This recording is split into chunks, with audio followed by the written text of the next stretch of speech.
Hello everyone, we are going to see the first phase of the compiler design, which is known as lexical analysis, analyser और scanner. हम यहाँ पे lexical analysis करेंगे या scanning करेंगे। यहाँ हम एक सोर्स प्रोग्राम की लाइन बाय लाइन स्कैनिंग होगी, कैरेक्टर बाय कैरेक्टर, इसीलिए उसको लीनियर एनालिसिस भी कहा जाता है और स्कैनर कहा जाता है। हम इसमें क्या करने वाले हैं, इस सेशन में हम ये देखने वाले हैं, यहाँ पे एक लेक्चर में तो कंप्लीट नहीं होगा, 3-4 लेक्चर्स लग जाएंगे। पहले हम देखेंगे रोल ऑफ लेक्सिकल एनालाइजर क्या है, स्पेसिफिकेशन ऑफ टोकन्स हम कैसे करते हैं, मीनिंग ऑफ टोकन भी देखेंगे। फाइनाइट स्टेट मशीन का कंसेप्ट आपके पास ऑलरेडी क्लियर है, हम इसका ब्रशिंग फिर से करेंगे बिकॉज थियोरी ऑफ कंप्यूटेशन में आप ये देख चुके हैं। And how do we convert regular expression to NFA, convert NFA to DFA, ये जो आपने लास्ट ईयर किया लास्ट सेमेस्टर में, उसी के कंसेप्ट यहाँ ब्रशअप होंगे because we need all these things here also. Transforming grammars and regular expression, transforming automata to grammars, language for specifying lexical analyser. We'll concentrate on what is the role of the lexical analyzer. Lexical analyzer is the first phase of a compiler. पहला phase है, ये इसका main task क्या है, it read input character one by one and produce as output a sequence of tokens that parser uses for syntax analysis. Next phase के लिए जो parser use करता है सिंटैक्स एनालिसिस के लिए, वो टोकन्स को ये प्रोड्यूस करता है. लेकिन यहाँ पे पिक्टोरियली भी दिखाया गया है कि सोर्स प्रोग्राम जो इनपुट है that goes to lexical analyser, और ये टोकन प्रोड्यूस करता है जो कि पार्सर यूज़ करता है. एक टोकन प्रोड्यूस करने के बाद दूसरा टोकन वो लेता है, और ये जो टोकन्स हैं ये सिंबल टेबल में भी जाके स्टोर होते हैं. यहाँ पे बताया गया है interaction of lexical analyser with parser कैसे होता है. ये जो दोनों अलग अलग फेजेस हैं, इनको अलग अलग करने के लिए रीज़न ये है कि डिज़ाइन जो होता है सिंपलर हो जाता है कंपाइलर का, बिकॉज कंपाइलर हमने ऑलरेडी देखा कि it is a complex process, वो इजीली एक साथ नहीं हो सकता, पार्ट्स बाय पार्ट्स में हैंडल होता है. तो इन फेजेस को सेपरेट करने के लिए लेक्सिकल एनालाइजर को और पार्सिंग को गोल्स क्या होते हैं कि सिंपलर डिज़ाइन होनी चाहिए, कंपाइलर की एफिशिएंसी बढ़नी चाहिए और कंपाइलर की पोर्टेबिलिटी भी बढ़नी चाहिए. तो इन दोनों फेजेस को अलग करने से ये जो हमारे गोल्स हैं ये अचीव हो जाते हैं. प्लस अगर कुछ स्पेशलाइज्ड टूल्स भी बनाने पड़ते हैं जैसे, तो स्पेशलाइज्ड टूल्स डिज़ाइन किए गए हैं which helps us to automate the construction of lexical analyzer and parser when they are separated. ना अभी हम देखेंगे ये टर्म्स क्या क्या हैं, tokens, patterns and lexemes. A lexeme is a sequence of characters. जैसे सोर्स प्रोग्राम आता है तो हम सीक्वेंस ऑफ कैरेक्टर्स को कंबाइन करते हैं और रूल के हिसाब से जो मैच करें. Lexeme is a sequence of characters in the source program that is matched by the pattern for a token. और lexeme क्या है, ये basic lexical unit of a language है, comprising one or several words, the elements of which do not separately convey the meaning of the whole. इसका मतलब जैसे for example English का एक स्टेटमेंट है व्हाट इज़ योर नेम, इसमें what is your name, इसमें what क्या है, एक यूनिट है, एक वर्ड है जिसके अंदर WHAT है, मतलब सीक्वेंस फॉलो हुई है. अगर ये सीक्वेंस फॉलो नहीं होगी तो इसका अलग से कोई मीनिंग नहीं होगा.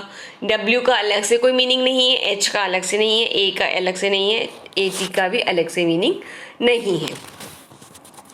तो जो यूनिट्स को कंबाइन किया जाता है, जो कैरेक्टर्स को कंबाइन किया जाता है, वो लॉजिकली कोई मतलब बताते हो, अदरवाइज वो अलग अलग कुछ मीनिंग नहीं देते, तो उनको कहा जाता है लेक्सीम. लेक्सीम मतलब इंस्टेंस ऑफ द वेरिएबल भी बोला जा सकता है, इंस्टेंस ऑफ द टोकन भी बोला जा सकता है.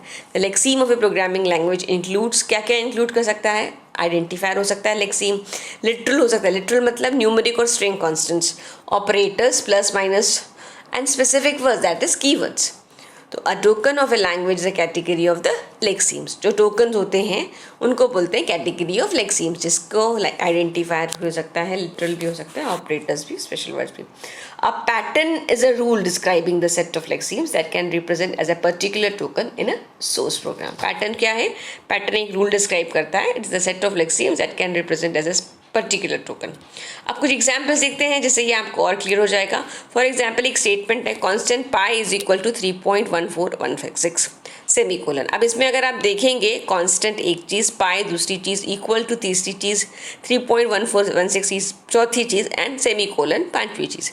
ये 5 तरह के लेक्सीम्स यहाँ हैं और ये कौन सी कैटेगरी में आते हैं टोकन्स की? CONST is a keyword, constant category में आता है. This is for the pascal language. If is also a token, ये कीवर्ड्स की कैटेगरी में आता है.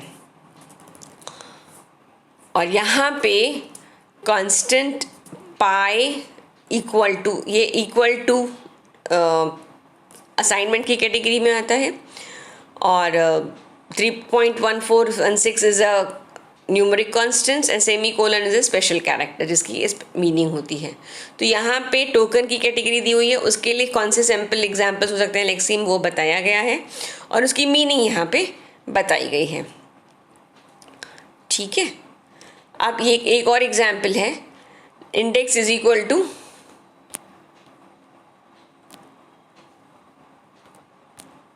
Index is equal to 2 into count plus 17. अब इस पे यहाँ पे लेक्सीम दिया हुआ है और token.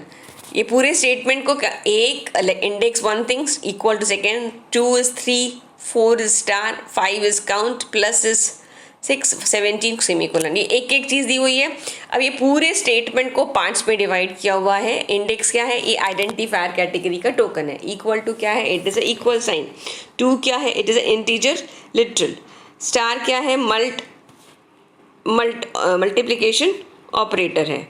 And count is again identifier.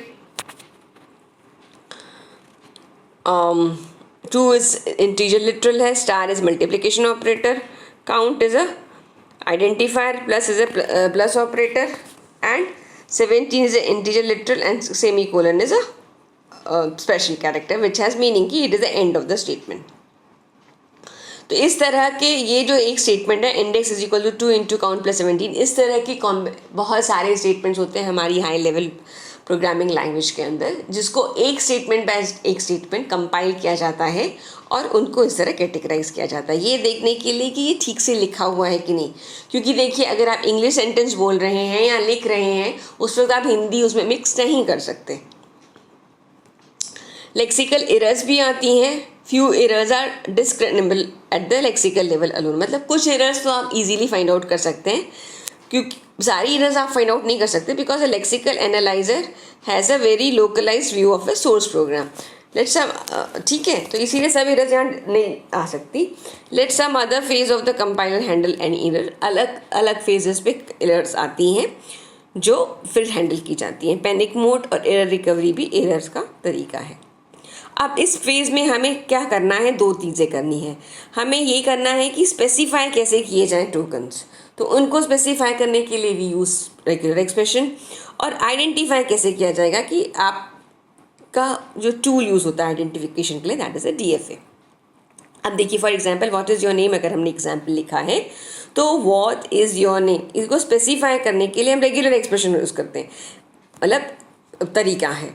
और व्हाट ठीक है कि नहीं, इज़ ठीक है कि नहीं, योर नेम ठीक है कि नहीं, ये DFA से आइडेंटिफाई किया जाता है. ये एक लैंग्वेज का एग्जाम्पल. उस तरह ही हमें प्रोग्रामिंग लैंग्वेज के स्टेटमेंट्स भी देने पड़ते हैं, जिसको स्पेसिफाई करने के लिए हम रेगुलर एक्सप्रेशन और टोकन्स को यूज़ कर सकते हैं.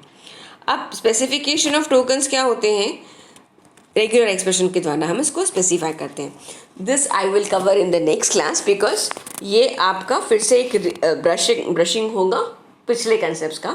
तो आई वुड सजेस्ट कि आप एक बार उनको देख के आइए, तो मुझे इनको बताने में थोड़ी आसानी हो जाएगी. ओके.